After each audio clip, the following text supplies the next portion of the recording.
à tous, moi c'est Lisa pour une nouvelle enquête. Alors aujourd'hui, on va essayer de voler dans le ciel. En tout cas, on va essayer.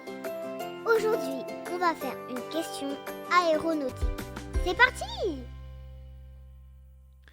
Salut à tous, moi toujours Lisa pour une nouvelle question et aussi avec mon papa. Salut Lisa. Papa. Salut Lisa, comment ça va?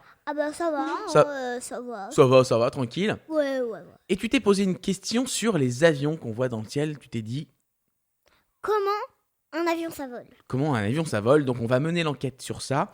Et pour ça, on a décidé d'appeler notre expert maison des avions. Il s'appelle Gilles. et il est professeur d'aéronautique.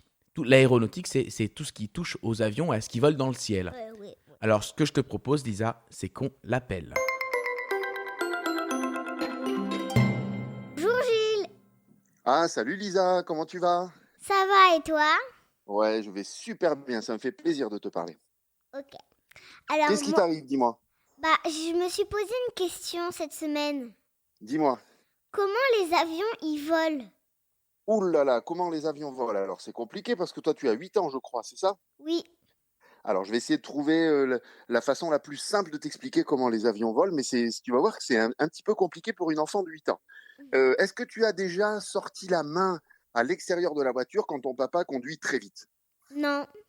T'as jamais fait ça? Tu essaieras de le faire et tu vas voir que quand tu sors la main dehors en ouvrant la vitre, quand ton papa va un petit peu vite en voiture, ça va énormément pousser ta main. Le vent a beaucoup de force. C'est pour te montrer que le vent a énormément de force. Et ensuite, dans les avions, ce qui va changer tout, c'est la forme des ailes. Donc, dans les ailes qu'il y a des deux côtés des avions, l'aile va être un petit peu plus bombée sur le dessus de l'aile que sur le dessous de l'aile. Arrondi? Exactement, ça va être bombé, ça va être arrondi, il va y avoir comme une bosse, comme si on y avait cogné dessus pour avoir une bosse sur la tête, tu vois? Donc l'aile va être bombée et va être arrondie beaucoup plus fortement sur le dessus que sur le dessous. C'est bon, tu comprends ça? Ok, je vois le genre. Voilà, tu vois le genre. Donc ensuite, quand l'avion commence à aller très vite, l'air va aller beaucoup plus vite sur le dessus de l'aile. Il va Ok. vraiment aller plus vite sur le dessus que sur le dessous. Et donc, ça va créer comme une tempête au-dessus de l'aile. Eh bien, l'aile et l'avion va être aspiré. Il va être tiré vers le haut. Et est-ce qu'on peut faire une expérience pour comprendre ce système d'élevage des ailes, Gilles? Explique-nous. Alors oui, il y a une expérience qui est toute simple que tout le monde peut faire, même à 8 ans. Vous prenez une feuille de papier et vous lui donnez la forme un petit peu d'une coquille d'escargot. D'accord? Donc, c'est-à-dire un peu en rond pour lui donner justement l'arrondi de l'aile. Arrondi, Pour faire d'accord. penser à cet arrondi de l'aile, à cette bosse sur l'aile. Donc, tu prends une feuille et tu lui donnes cet arrondi. Et ensuite, tu vas souffler au-dessus de la feuille.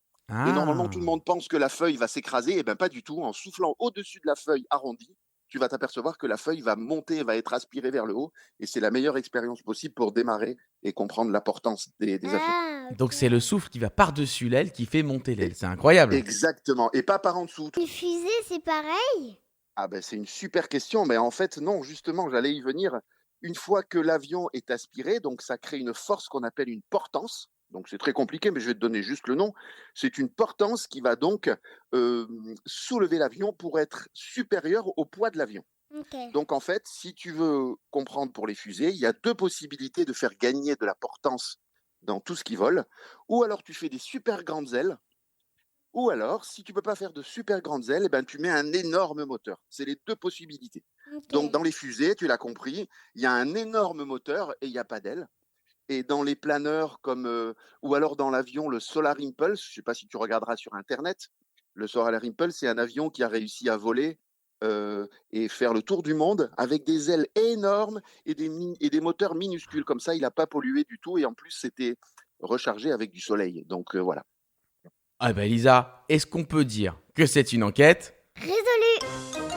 Merci beaucoup, super Lisa, je suis très content pour toi, mais tu vas voir, l'aéronautique c'est génial et je te conseille de t'y intéresser encore plus. Ok, merci. Au Je vous embrasse, bisous, bisous, bisous. Bisous. Merci Gilles. Merci de nous avoir suivis. Et je crois maintenant vraiment qu'on est vraiment prêt à voler dans le ciel, dans tout le monde. Merci. Au revoir. À la prochaine.